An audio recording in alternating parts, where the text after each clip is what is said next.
গৃহমন্ত্ৰী অমিত শ্বাহ ডাঙৰীয়াই যোৱা পৰহি এটা ঐতিহাসিক ভাষণ দিছে।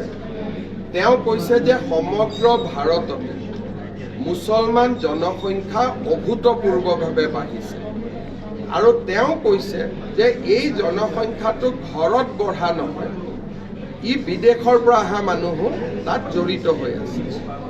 তাৰ কাৰণে ভাৰত চৰকাৰে এটা ডেমোগ্ৰাফি মিছন কৰিব খুজিছে, যাৰ লক্ষ্যই হ'ব ডিটেক্ট, ডিলিট এণ্ড ডিপোৰ্ট।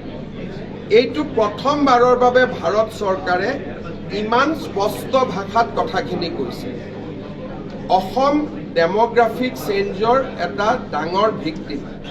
আজি অসমত মুছলিম জনসংখ্যা 2021 চনত 38% পাৰ হৈ গৈছে।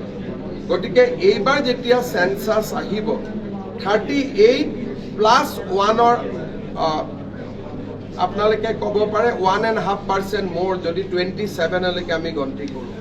চ' আজিৰ দিনত যেতিয়া মই কথা পাতি আছোঁ, অসমৰ মুছলিম জনসংখ্যা ইজ 39.5।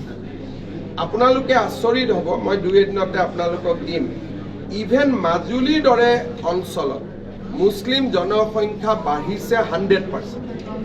100% মুছলিম জনসংখ্যা বাঢ়িছে। কিন্তু আপোনালোকে জানে যে অসমীয়া মুছলমানৰ জনবৃদ্ধিৰ হাৰ সেইটো নহয়, আমাৰ দৰে একে।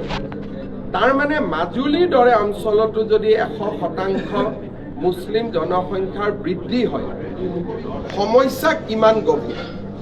যদি অসমত আমি 40% মুছলমান বুলি ধৰি লওঁ, হিন্দু 60, খ্ৰীষ্টিয়ান আছে 6 to 7%, তাৰ লগত বাহিৰৰ পৰা অহা আৰু কিছু মানুহ যদি আমি বাদ দি দিওঁ, তেতিয়াহ'লে অসমীয়া হিন্দু মানুহৰ সংখ্যা আজিৰ ডেটত অসমত 40%ৰ ওপৰত।